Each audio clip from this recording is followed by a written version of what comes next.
Hello, this is Father Michael Ellis. I'm with Kimberly LaPointe, and we're continuing this series on spiral dynamics. We're looking at altogether at 7 stages of spiral dynamics, which is human development and cultural development.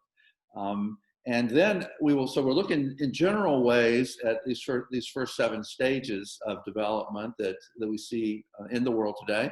And then we'll make another run at those 7 levels and look at it from the Christian point of view of how do these stages manifest in terms of Christian theology and worldview?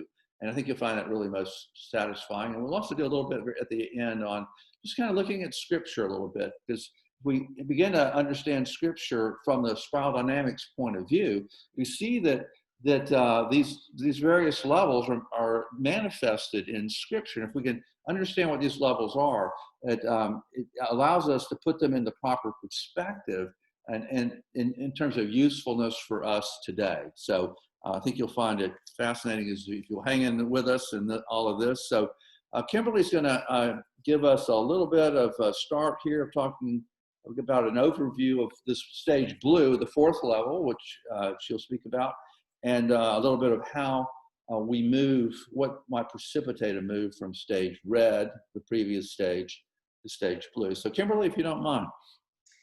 Sure. So blue is the first stage that we talk about that we define as a traditional stage. It's absolutist, it's conformist. If we think about how when we started at the very beginning, we were in a very individual stage of beige and then a collective stage of purple, meaning that we were sort of starting to work together a little bit.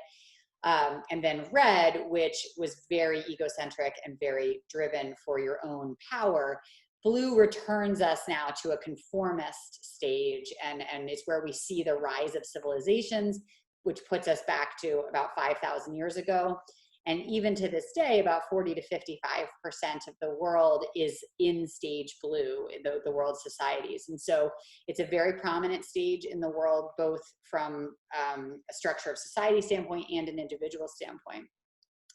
In brief, blue is staged by characterized by the belief in one truth, one rule of law, the importance of order, process, accountability, morality, duty, character, discipline, precision, systems and structures, hierarchies, and delayed gratification and purposeful living. So a real sense of sacrificing for a greater good. With that comes a respect for authority, the valuing of hard work. When we sometimes think of salt of the earth people, this is what we're talking about. And again, just the deferral of reward. So the sacrifice of a greater good for a future reward. So we know that, like, again, going back to my original overlapping waves, that the conditions of one color can start, in the downslope of the one before it. So you start to get the rise of conditions that will trigger the next color. And so when it comes to going from red to blue, we saw that red was characterized by that really dominant and selfish and spontaneous and impulsive and brutal and sometimes violent individual personalities. It's the most radical of the individual stages, where you just kind of take and take and take, and you don't think about organization at all in your way of doing that. And so the environment created in red is very chaotic, and it's threatening to anyone who stands in the individual's way that is pursuing that.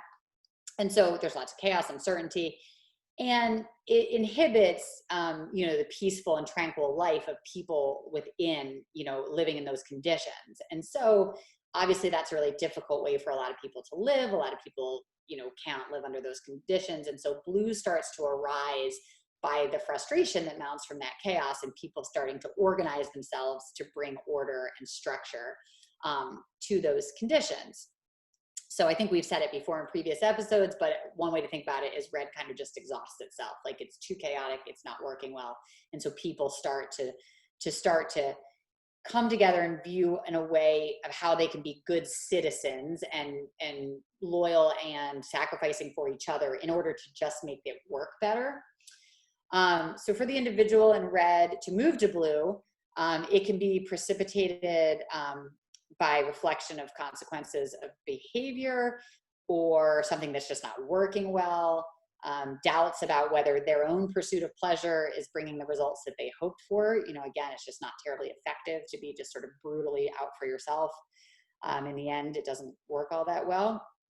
And seeing that their dominant and aggressive style is harming people that they care about. So, you know, we've kind of come out of the purple stage where you have formed connections to the people around you. And so you do have these moments in red where you're able to reflect that you're starting to hurt other people. And for a leader in red, they move towards blue when they see that their independent and impulsive style isn't providing an advancement of the organization, whether it's a company or a government or a society. You know, it's not moving things forward.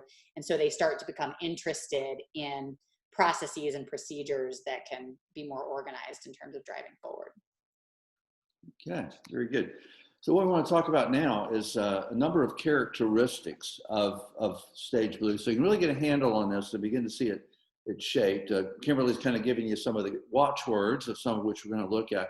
We're not going to look at every single characteristic. We're going to look at quite a number, but not every single one. But these, I think, are the most prominent things that define blue, and will give you the sense of what we're talking about here. The first one that we want to talk about, characteristic, is that there in blue is one absolute truth. One and absolute truth. Now, those are all big words right there. Those are profound, all-encompassing words. So we have this one absolute truth, and in blue, it trumps, that one truth trumps all others, okay? Whether claims to truth are inferior to the one that we would have as this absolute one. And because it trumps all others, it demands our allegiance, our loyalty, and sacrifice for that absolute truth. And so it can be a number of different truths. It's not just like it's one single truth that is found in blue. So the container is blue, but the content can be very different. So some examples of these absolute truths that we might hold to would be like the Christian God, for instance, which we're obviously familiar with. Mohammed, the Quran, the Bible, the United States of America is one that could be an absolute truth to some people. The democratic ideal of communism in other places has been one absolute truth. National socialism, Democratic Party can carry that for some people. Republican Party, being a white Southern man, being an African American, being a Baptist or a Roman Catholic, just to name a few. So you see the content can change quite a bit, but these are absolute truths for people that are in blue stage, and no matter what it may be that they've embraced. But for them, it's the only right truth, and everything else beyond that truth that they've embraced is considered to be false. It's the lie, it's demonic, it's whatever word they may want to ascribe to it, but it's just not right. And this is from the blue perspective. Now, that doesn't mean that all these things fall into truth or falsehood, but it's the way blue sees it through their particular lens. So if anybody stands against the one absolute truth that one holds, then those people we might call evildoers, or they might be heretics, or they might be called rebels or enemies of the truth. They may be called a sinner or an outsider, any number of terms, if you mean in the sense what we're meaning by this. And so what an interesting dynamic too is even within blue, you can see people within the same framework, larger framework that may have a more closely defined, smaller framework that disallows others. For instance, you can find within Christendom that some people may have their own denomination. That's a big group, right? But you would think that they would see all Christians being this one group, but they see actually their own group, their own denominations being the true one, and the others to some degree, or maybe a significant degree, are wrong or false or heretical. So even within a larger framework, there can be a blue manifestation. Also, a thing about blue and absolute truth is it results in a black and white thinking about things. It's either this or that, in or out, good or bad.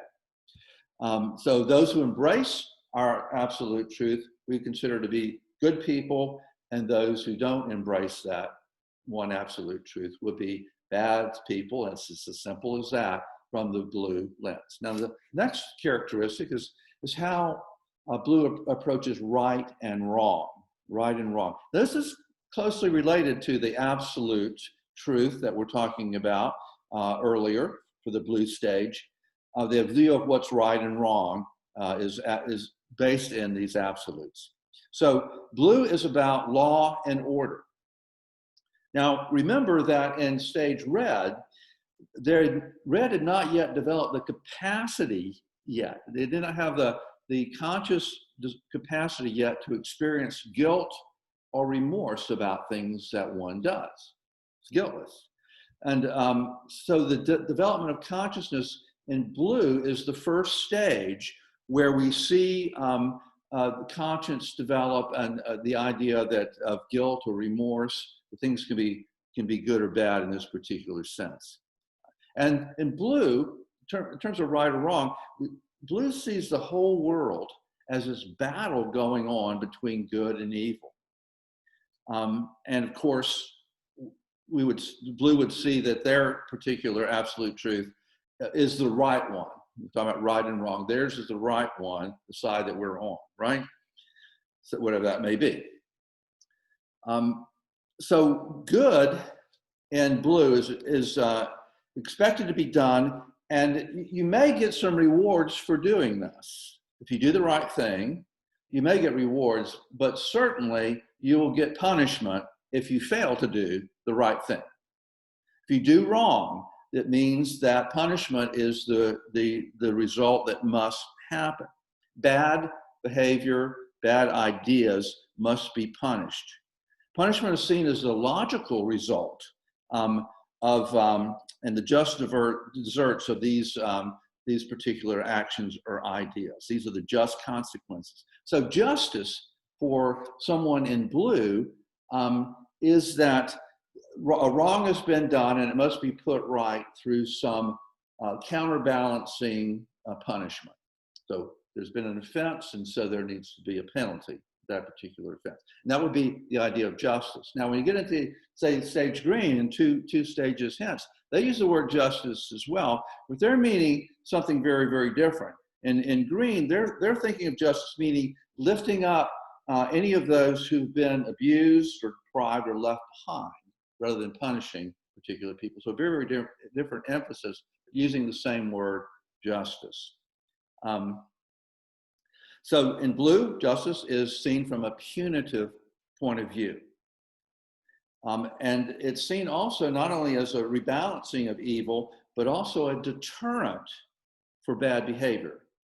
So we saw this when we were talking about red, that often blue, which kind of controls police and military and a lot of these societal stabilization kinds of organizations, that they often with red will see these bad behaviors and they will do punishment, not usually reward, but punishment. And red does not respond well to that.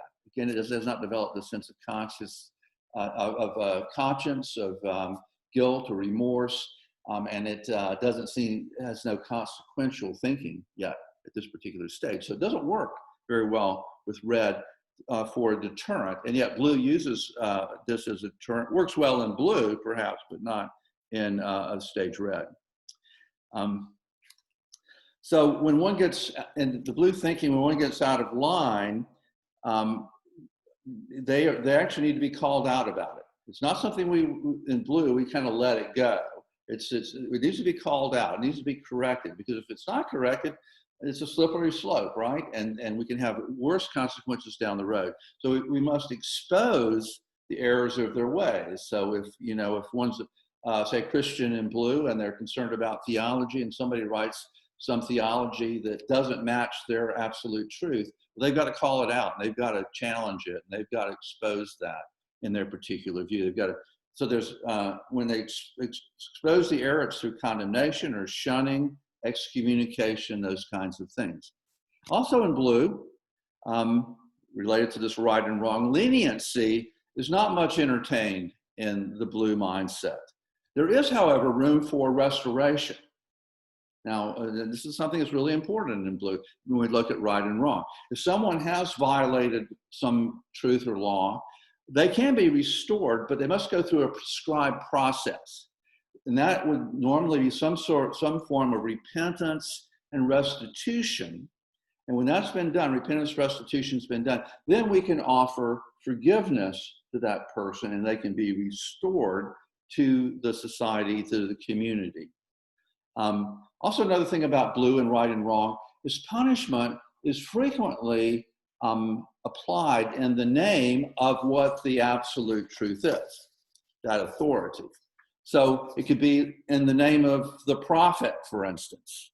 It can be, in fact, we hear Allahu Akbar, when there's often a terrorist event that's happening, this is shouted out as the retribution is now going to happen, and because we actually, it's a term that means God is the greatest, which is actually a greeting among Muslims, but it's used here as a way to apply a particular punishment in the view of that person in blue. Or it might be in the name of Jesus, or it might be in the name of the law. So you can see how blue is related always to that authority and to that absolute. Another characteristic is proper behavior. So when we look at blue, they have these standards that violators are held to.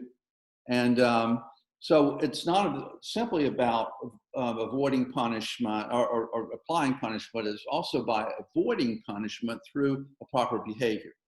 So because blue has consequential thinking and it realizes there could be punishment if I do this particular thing, then there are decisions that can be made that would behave properly according to these particular laws, the law and order ideas. And so if one shows discipline and obedience, a strong sense of duty, respect for authority, for working hard, staying focused and on track, exercising self-control, then they will stay on the good side of law and order. If you move on the other side, then there's punishment. But you can make the choice to avoid punishment pretty much exclusively by making the right choices of behaving properly. So we see in blue a lot of procedural kinds of things, of expressions of this proper behaviors, defined very, very clearly. These are the proper ways to behave, and there are a lot of different things. We'll give you some examples here. So you have right behavior guidelines such as procedural manuals of holy books, of dress codes, honor codes, moral codes, purity promises, role models, sobriety, family values, seriousness, gender roles, lines of authority, rules of order, righteousness, chastity, etiquette, good manners, pledges, oaths, uniforms, hair regulations, profanity guidelines, and so forth. And these are things that are handed down by the authority defining what the proper behavior is to avoid punishment. The next characteristic is that in blue, we're talking about our kind of people. Now, when we've moved through these various stages, again, as Kimberly was saying earlier, we moved from an individual me stage into a we stage and back and forth. And red had been a highly individualistic stage, and we're moving into we. Now, purple was the last communal stage that we saw. So there was a sense of community, very, very strong sense of community, but that was limited just to the tribe. And these tribes were pretty small, maybe up to 100 people if it was a big tribe, but usually a lot less than that. So those are our kinds of people, and these are our folks. Anybody that's not in that tribe is an enemy, and we can have nothing to do with them and may need to, in fact, fight them or destroy them. So what happens in blue is now there's still a communal sense, but now the community's gotten much, much larger. We're talking about, not just a small tribe. We can talk about entire civilizations, entire countries that have this allegiance together, that have a very blue idea of how they fit together, and that's kind of loyalty and allegiance and sacrifice for this large group, and it can be anything up to large civilizations. But here's the thing, that is, even though it's much larger, it's still an exclusive and limited group. So we're talking about something that's limited, that our allegiance and loyalty is limited to, like, our country, or to our race, or to our religion, or to our denomination, or to our region, or things like that. So, for instance, in America, blue may look at Muslims, and we see them as they're not part of our defined group in blue of the Americans, and so they're seen as perhaps uncivilized. Where if you go to blue Muslims, the Muslims that are in blue, they look at Americans as the great Satan. So you've got the same structure, but very different content. And so they're embracing their particular group and excluding their others, even though it's a much larger group. So there is, in fact, in blue, a lot of individuality and freedom that's expressed and embraced. However, the divergence from that particular individuality and freedom is very narrow. So it's defined narrowly, and you can move within that, but if you move outside those bounds, now we're getting into a little bit of trouble. That's beyond what individualism should properly be expressed at. So, for instance, I mean, there are a lot of different colors that you could choose for a button-down collared shirt, but still you got a button-down collared shirt. So there's the limitation of that, but the latitude within that. So that's kind of how blue works in that. Blue also associates with like-minded people. They gravitate to people that are like them, that think the same about politics, about religion, about beliefs or values or styles or preferences. And so they gravitate to that and are less open to ones that deviate from those particular ones that they've embraced. So we have this larger group, and that's inclusive there, but it's exclusive beyond that particular group. So this is perhaps a very important discussion for these particular days that we're in. We hear a lot about xenophobia and racism and patriarchal thinking, and those are all very real. But sometimes we think that people have made some sort of decision that I'm going to be racist. This sounds good. I'm just going to be racist. Why not? You know? And actually, if we understand spiral dynamics, we understand the blue level. I guess somebody could conclude that, but for the most part, when you see these kinds of manifestations, it's not through a decision. It's just a kind of an inherent place that people in blue find themselves. We do have our particular race, and that's what we embrace, which means the other ones we are not quite as fond of, or other countries, or that we're guys or we're women, and we sort of hold together there. And so we see all these things that are, again, they're real, and they certainly need to be discussed and dealt with properly. But it's really helpful to understand that it's not necessarily that decisions are being made for this, that something is inherent for some being in a blue stage. I hope that's helpful to understand. So another, we're making progress here, but we have another characteristic, which is how blue relates to the past, the present, and the future. Now, blue is the first level of consciousness that actually has a real developed sense of the future. In fact, that's where blue lives, is related to the future. It is concerned with the past, and we saw in purple that the purple stage, being a we stage, very concerned with the tradition, the elders, and how things have been done forever and ever, and the ceremonies and the things that we would embrace that express that particular tradition. Blue has a concern for tradition too, but it's a bit more evolved that we see in purple. So there still is a lot of respect for authority, but it's a bigger frame, and it's more inclusive in that way. Still respecting elders and respecting authority and of the tradition of the past, which we call the traditional level for that particular reason, but it's much broader and evolved than we see in purple. The present. Well, the present's really important to the blue, because we said that blue is mostly related to the future. And so we talked about the fact that blue makes personal sacrifices now for the sake of the community and future rewards. So, it's oriented toward the future, but actually that those rewards in the future are dependent on how we actually conduct things in the present. So how we do things in the present has everything to do with how the future outcome will be for us. So the present becomes it's kind of a training ground and a place that we can sow particular seeds for the future, for future rewards. We do that in the present. So the present is important, but we're looking toward not the fleeting glory of getting recognition or things like right now, but we want to see that for the future. Now, we certainly would think about this being a focus on the afterlife, that we behave in certain ways and are a good person and invest ourselves in the proper ways in order that we have an afterlife that's just beautiful and pleasant and pristine and perfect, as every heaven that we would call it as Christians. But whether one believes in an afterlife or not, Blue still has this future orientation of sowing those seeds now for these future rewards. To give you an example, you might have had an agnostic Nazi, for instance, in that period of time of the Second World War period, who may have sacrificed themselves in battle, not for a future heavenly reward, but rather to show love for their family, love for their friends, love for their fellow citizens in their country, and the future glory of being honored and remembered after their particular sacrifice.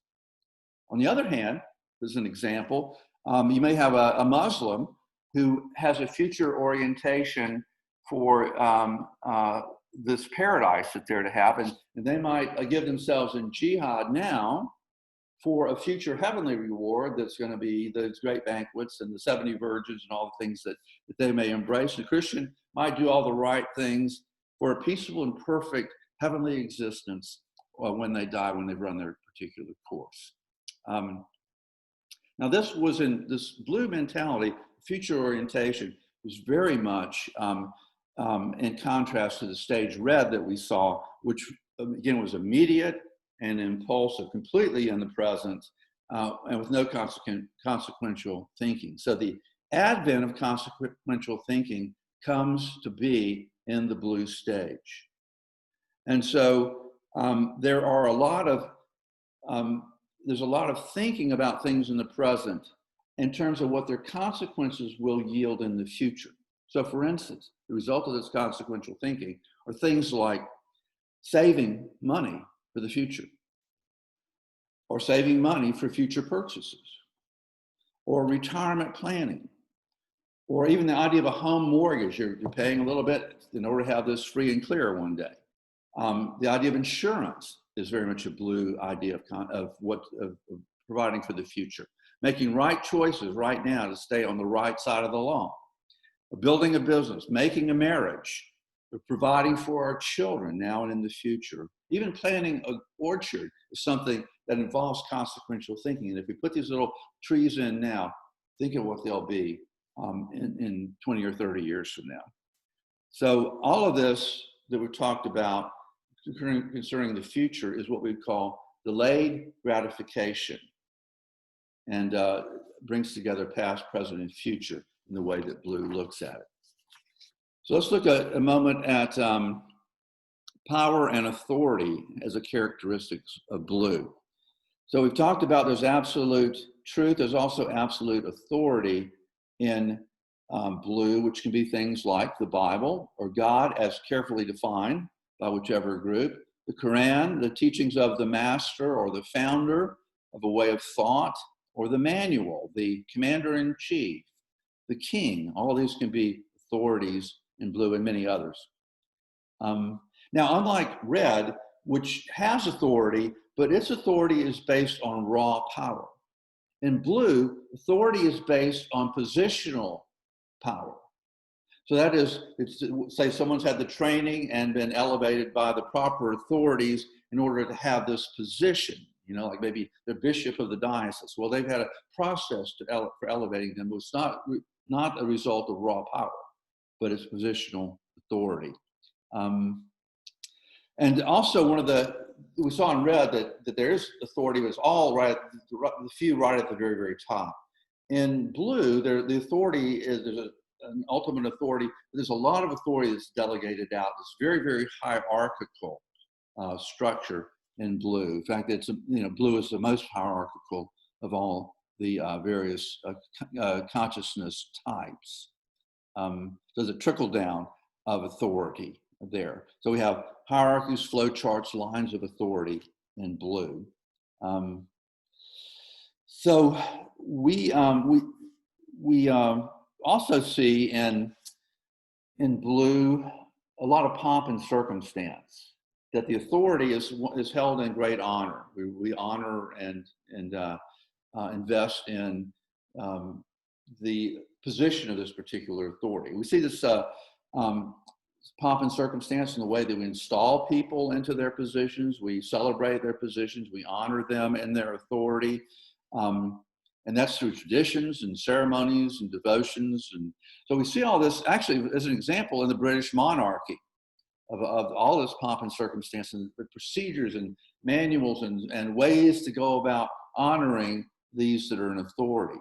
But then we see in contrast, you see like Harry and Meghan coming along and as royals who are very clearly, in my view, in the green dimension rather than blue, so that's two ahead, who are not as interested in the pomp and circumstance or those positions of authority.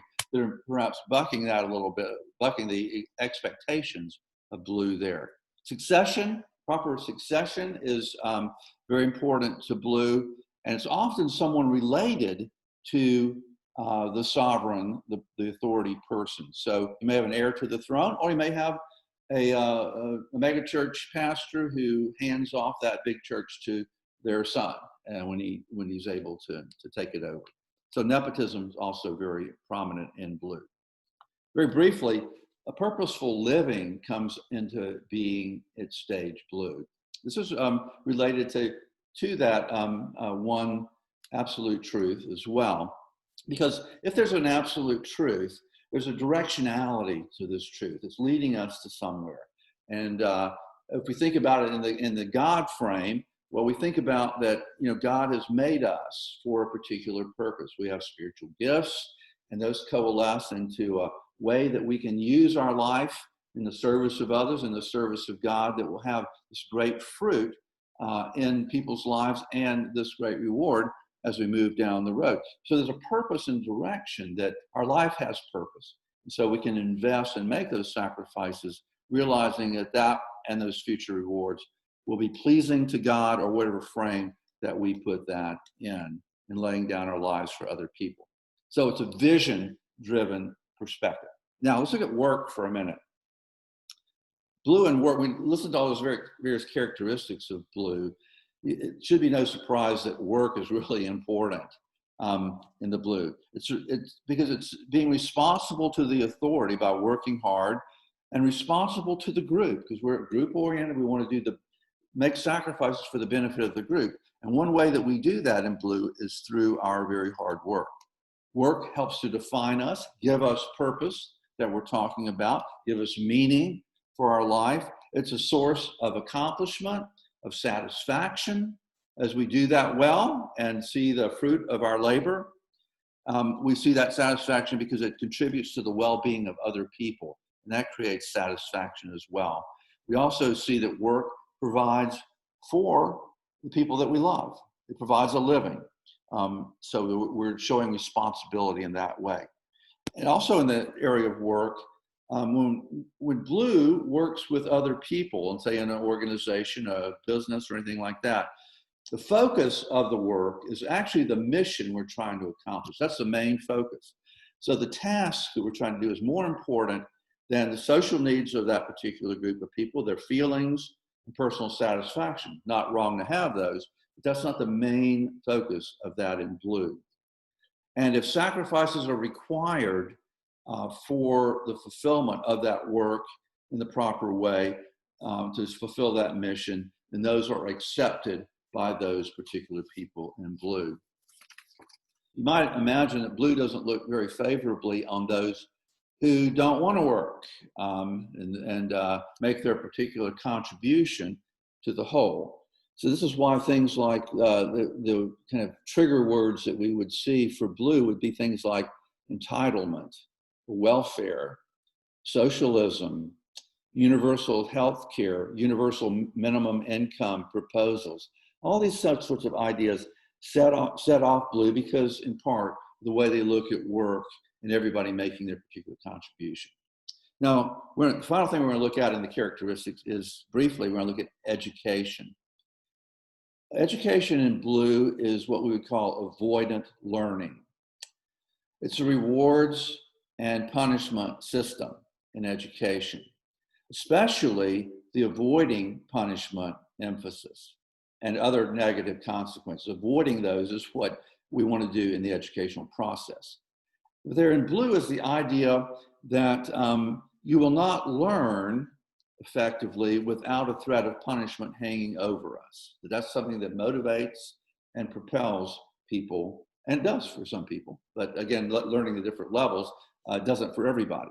But that's certainly the blue's view of education, that people must learn from their mistakes. We even see in the Bible, spare the rod, spoil the child. It's a very blue idea.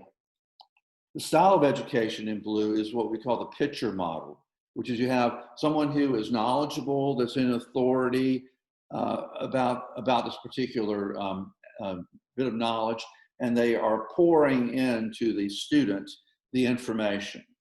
And we determine in blue education whether they're getting that or not through testing. And the testing is often through right and wrong answers type of inquiry. Are they making, so is it A or B or C, true or false? All those things are the right answer to having taken in the information that's been poured into them. Now, the aim of education is to make for good, loyal, law-abiding, conforming members of society, which you can see gets us to way beyond the chaos and uncertainty of the red environment into one that really begins to be a place of safety, of security, stability. Okay, with that, I'm going to turn it back over to Kimberly to talk about some human development issues. Thanks. So we want to remind again that no one is compelled to leave one stage for the other. It's perfectly fine to stay in one stage. And we talked about a little bit in red that there is a percentage of, modern society that does stay in red. And when we get to blue, that's even more so true in our society and in our peer groups, probably. There are a lot of people who feel very comfortable sort of becoming a healthy version of blue, and that's perfectly acceptable. The goal is to get to a healthy version and a contributive version of that color, if that's where you are most comfortable or most compelled to stay personally. So with red, we talked about that a person finds their individual sense of self. It's why it's so associated with the teen years, a rebellion of sorts. They've moved beyond that allegiance to the family in the sense of thinking that it, is this magical, sense of meeting all of their needs the way that they do in purple, and they move to red and they sort of strike out and try to, go their own way in terms of ways of doing things. But also in the teen years, teens will also return to a sense of the communal. So remember that, we have this alternating communal and individual thing. And so purple is communal with an allegiance to your family and small tribe, and red is very individual. Blue moves back to the communal in that way. And so they might start to identify another larger communal group. And so when they leave the family, that when they're sort of in that place of striking out independence from their family, they're also seeking peer groups that dress the same as them, that feel the same way about the things that they do. And that does indicate a little bit of a sense of blue, because they're moving towards a sense of belonging and a sense of fitting in. So it's not just a matter of getting over red and returning to the family in the same way that you did in purple. It's coming back in a more mature way, but renegotiating a more mature relationship with that family or tribe. And so there's also a lot of individuals who might remain and stay in red. But for most of us, you know, you sort of go through this really rebellious period and then you kind of return to your family in a more grown-up association with them. Another thing that triggers blue, so, you know, in addition to that, you know, sort of conformity and belonging seeking that can happen in the teen years, is that when you get to the other side of that, you know, whether it's after college or after high school, and you are sort of entering the adult phase of your life, or a more independent phase of your life where you're actually responsible for your own security, taking on those new adult roles and responsibilities like jobs and marriages and starting families and mortgages and bills can precipitate a responsible person seeing that blue is a way to guide that transitional period that can feel very unsafe and insecure. It's also where you kind of return to your family as an authority, because when you're doing those things for the first time and entering those structures, you look to them as sort of a safety net of coming back and being that first source of structure that you had in your life and applying that. And so, you know, most of us, that's the beginning of becoming parts of other groups, whether it's an organization or a church or you know, what becomes our new nuclear family, that becomes, you know, the new sense of structure. There also can be many examples, and Father Michael talked a little bit about this, of world events that can be very blue triggering. And for all of us listening to this, you know, one of those defining moments that we lived through would be September 11th, which was a very blue triggering event in our society. I personally was in college, so I was still sort of coming through those red phases, or bouncing back and forth between red and blue, or living a little bit in both waves when September 11th happened. And I was in a college town in Boulder, Colorado, which is probably not the highest church attendance area of the world. And I remember, you know, like most of us, sort of wandering around and wondering what to do with myself after September 11th. And there had been an email that went out to the campus that all the churches in the college town were opening their doors and you could just sort of walk in. And I remember walking into a church and it was full of college kids just sitting there. And so in that way, for these people who are very much still in a red phase of their lives, they're, you know, living the college life, doing whatever they want, very pleasure seeking, you know, all of this. That was very blue triggering, right? So they come back and they want the structure of an absolute truth that says we're going to be okay, that we're going to be secure. Obviously, there was an inspiration of a feeling of patriotism and nationalism and you know, record rates of joining the military. And for a long time, I think that endures still to this day, the influence of that event being quite blue triggering. Here are some more examples of things that are blue. Semper Fi, the Marine Corps motto that means always faithful. The Red Cross, Singapore Society, the Middle Ages, Puritan phase of American culture, nonviolent fundamentalism, the violent version would be red, Boy Scouts, Girl Scouts, Hitler Youth, most churches, Billy Graham's philosophy, the Amish, Mormons, Islam, Zen and Buddhism, the caste system, patriarchy, empires, monotheism. This came with the rise of civilization, embracing one deity, one absolute truth. Zionists, Hasidic Jews, Victorian England, communism, Marxism, the retention of the right for school prayer, many Republicans, the Bible Belt, the moral majority, Newt Gingrich, Bill O'Reilly, Sean Hannity, James Dobson, Jerry Falwell, George W. Bush, Mike Pence, Rush Limbaugh, Fox News, firefighters, blue-collar workers, missionaries, the Spanish Inquisition, TV evangelists, holy wars, the colonial South, Imperial Japan, Maoist China, the Geneva Convention, chivalry, pomp and circumstance, as Father Michael already went over, and the postal system. Yeah, it's an example of bureaucracy really delivering. So what can we learn from stage blue, right? So certainly a sense of stability. I mean, for most people, that's what's really appealing about blue. Order, hierarchy, sense of law, systems, and organization are important contributions to the world and a necessary foundation for future stages. So if you are a person that is going to progress and achieve a healthy version of a future color, it's really important that you absorb a lot of things from blue. So being that about half of the world is in blue and stays in blue, there's plenty of people who have not moved on to the other stages of orange, green, and yellow or beyond, and it's not incumbent upon them to do so. When healthy, blue culture can be quite a nice place to live. Blue is particularly effective in helping other people, especially in the lower colors who are having problems and challenges, because they're able to offer stability and hope and inspiration to those lower colors. They're more effectively aided. People who are in red and struggling are more effectively aided by blue,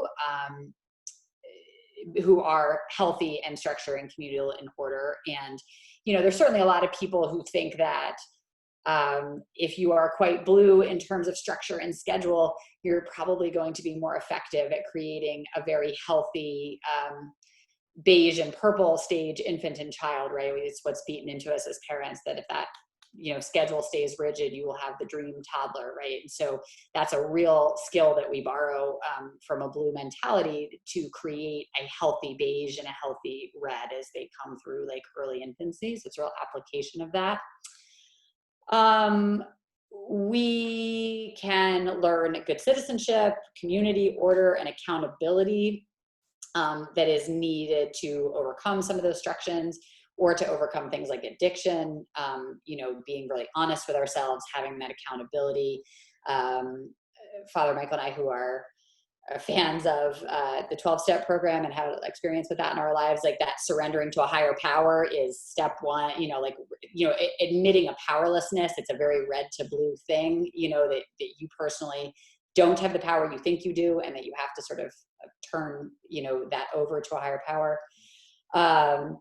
Faith, trust, self-sacrifice, honor, honesty, integrity, hope, purpose, love of family, and respect are among the valuable lessons of blue, which serve us really well, no matter how far up the spiral you might go. Orange and green often want to jump people from purple and red over to orange and green. And that's a mistake because, they see it as a rejection of what they see as being very rigid and narrow-minded. But to do so would be to skip over to the acquisition of some of those skills, or so spiral dynamics would say, that you don't then absorb those rings of your tree that you really need to be a healthy and effective orange or green or yellow. So one cannot really move into those levels without going through blue and learning a sense of sacrifice and good citizenship and good morality or sense of self-compass. Moving to stage orange, what can trigger you from blue to orange? Again, it's important to know that there is no, reason that you have to do that. But one of the reasons is that blue, there's a rising tide of higher levels taking place in many parts of the world, is that making it hard to function in blue, because what happens is you get very entrenched in the idea of having to be self-sacrificing and having to be conforming and having to do all of this work and energy for a communal piece, that you start to feel really stifled by that. Maybe you maybe suffer from a lack of creativity. You want independence, you want personal success. You have this renewed sense of individualism. You might feel driven to self-expression and a desire to go beyond the restrictions that they're kind of inherent in those hierarchies, right? Because those hierarchies and systems can be very, very effective at driving, say, a work organization or a society forward, but they have limitations in that you need a little bit of break of creativity in order to create systems around something new. And that's how we kind of keep improving big structures. Blue can begin to notice that they can look around and notice the blue systems disproportionately benefit those who are in authority or well-positioned. And so that might be a trigger to say, you know, actually, I do all this work and I put in all these feelings and or money or effort or whatever it is, and only those people at the top are really benefiting from that. So I'm going to go my own way and see if I can and take on some personal success or reward in a more direct way, in a less deferred way. Because blue has a set of rewards that Father Mother talked about, but it's more deferred generally. So blue might be working their hearts out, but there's a structural ceiling that holds them from only getting so far. Among the other sources of movement towards oranges would be exposure to other people, races, and cultures. Travel is a great means for it to happen. So we begin to encounter other sorts of people who do things differently. And we see a richness and difference in those differences in other methods. And we also might see more similarities than we imagined, which opens our minds to not, beyond an absolute truth or an absolute way of doing things, So next time we'll look more about what happens when people make that move from blue to orange, and which is seen as the individualist and achievement kind of science-driven phase. So it's where a lot of us live as well. I think Father Michael and I have said a number of times that these three, this blue, this orange, and this green, is where most of us listening to this will most identify. So in some ways, the most interesting to talk about. All right, very good. We hope that was helpful to you, and we look forward to you joining us again to go more deeply up the spiral to understand human consciousness. God bless you, and see you next time.